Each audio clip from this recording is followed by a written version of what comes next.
Welcome to Learning Chemistry with S.K. Verma. Dear students, BSc second year organic chemistry में हम लोग alcohol का chapter पढ़ रहे हैं जिसमें हम लोग पढ़ रहे हैं अल्कोहल्स के प्रिपरेशन मेथड्स। तो आज हम लोग अल्कोहल के प्रिपरेशन मेथड में सेकेंड मेथड पढ़ने वाले हैं। वो है preparation of alcohol from alkenes, यानी कि एल्किन्स से अल्कोहल को कैसे बनाते हैं।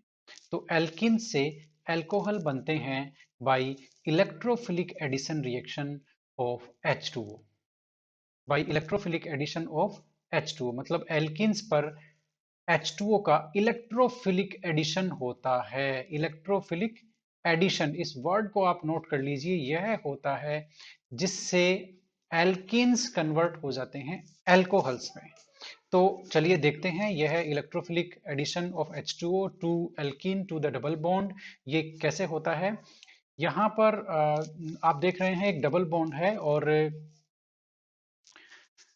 कार्बन कार्बन डबल बॉन्ड है। ये एल्किन्स हैं। एल्किन्स में H2O का एडिशन होता है। यहाँ पर कैटलिस्ट हम लोग लेते हैं एसिड कैटलिस्ट H2SO4 या H3PO4, कोई भी एसिड कैटलिस्ट यूज लेते हैं।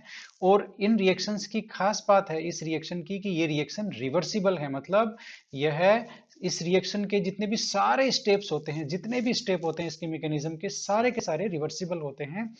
इसका मतलब यह हुआ कि अल्कोहल से एल्किन और एल्किन से अल्कोहल दोनों को बनाने का यह सेम ही रिएक्शन है। आप यही रिएक्शन अल्कोहल्स की केमिकल प्रॉपर्टी में पढ़ेंगे, जहां पर हम पढ़ेंगे कि किस तरह से अल्कोहल्स से अल्कोहल्स का डिहाइड्रेशन करके हम लोग बनाते हैं एल्किन्स। तो यहाँ पर हम लोग हाइड्रेशन किस तरह से कराते हैं एल्किन्स का, या किस तरह से हम लोग एडिशन ऑफ H2O करते हैं वो देखते हैं। H2O का एडिशन हुआ, देखिए बहुत सिंपल सा है। H2O का एडिशन किस तरह से होता है, H और ये देखिए OH, यहाँ से आप ये OH तो आप इस एक कार्बन से जोड़ दीजिए और ये हाइड्रोजन है ये इससे जोड़ दीजिए, डबल बॉन्ड टूट जाएगा। ये स्ट्रक्चर आपके सामने आ गई और ये है आपका अल्कोहल। ये आपका अल्कोहल है जहां पर एक कार्बन से OH और दूसरे कार्बन से H जुड़ गया।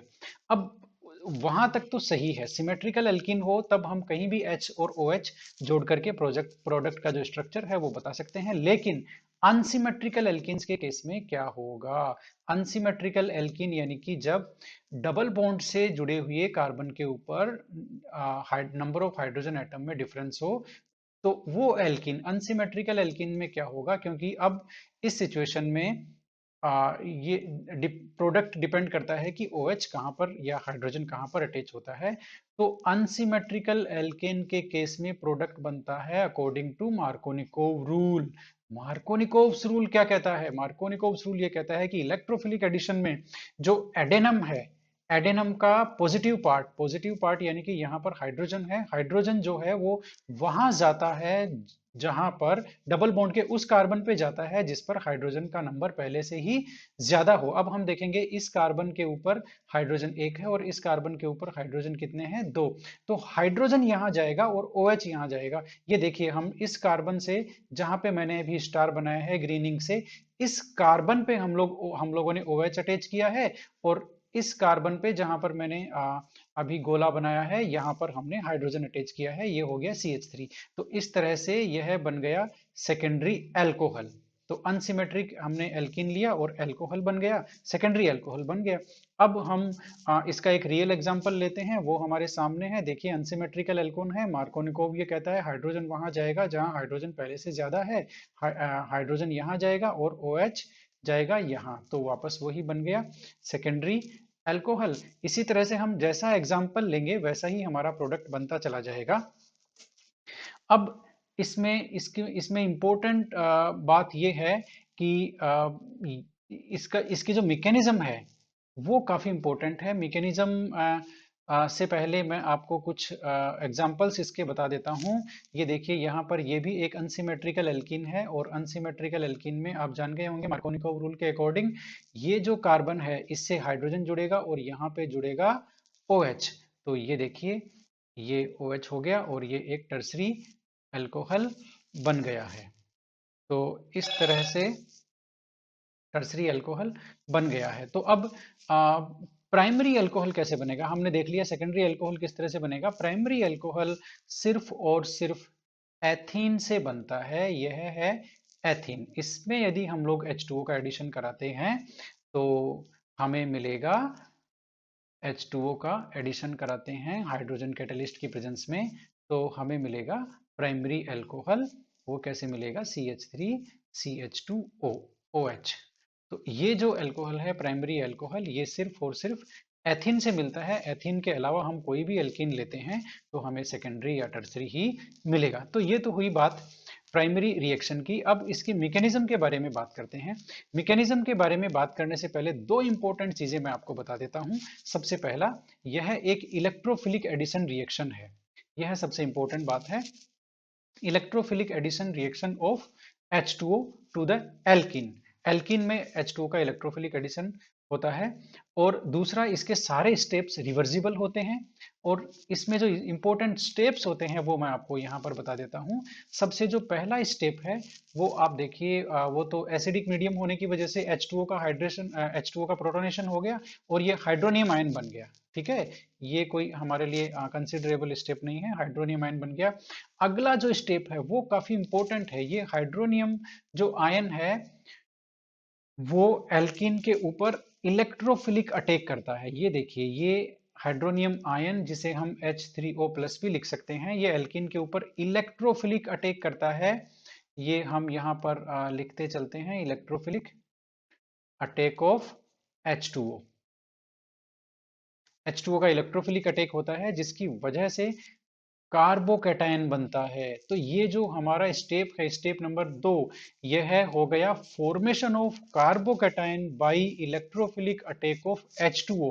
कार्बोकैटायन का निर्माण एल्कीन पर H2 इसके H3O+ के इलेक्ट्रोफिलिक अटैक से। तो इस तरह से यह जो कार्बोकैटायन बना है वो आप देख सकते हो सेकेंडरी कार्बोकैटायन बना है। और अब तीसरा स्टेप लेते हैं। तीसरे स्टेप में ये जो कार्बोकैटायन है इस पर H2O का न्यूक्लियोफिलिक अटैक होता है।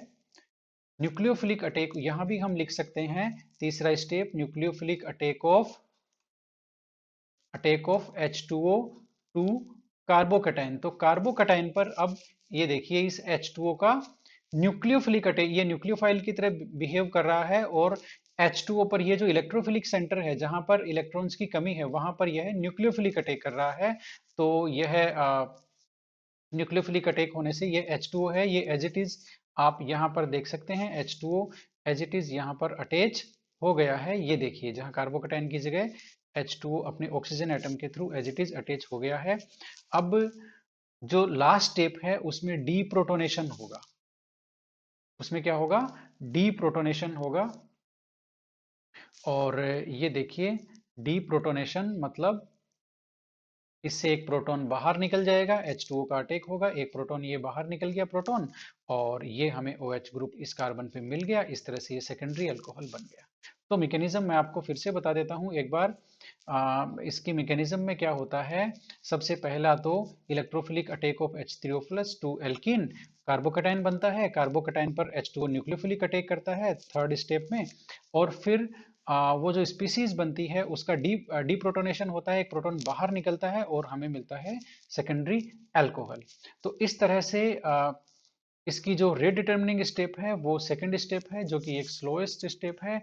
और आप जानते हैं according to chemical kinetics slowest step है वही रेट डिटर्मिनिंग स्टेप होती है। तो इस तरह से ये इसकी मैकेनिज्म थी।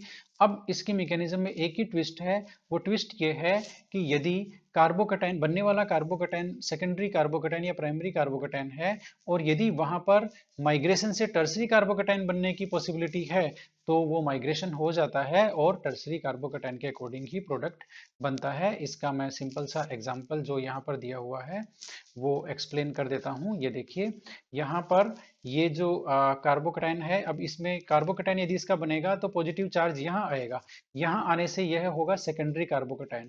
तो इस केस में क्या होगा? यह मिथाइल ग्रुप इस कार्बन पे माइग्रेट हो जाएगा और पॉजिटिव चार्ज यहाँ मूव हो जाएगा। अब हो जाएगा ये टर्सरी कार्बोकैटायन। टर्सरी कार्बोकैटायन फिर आगे उस पर H2O का अटैक होगा जिससे यहाँ पर इस कार्बन के ऊपर पॉजिटिव चार्ज था, टर्सरी कार्बोकैटायन था, यहाँ OH आएगा। तो इस तरह से यदि इस तरह की स्ट्रक्चर है जहां माइग्रेशन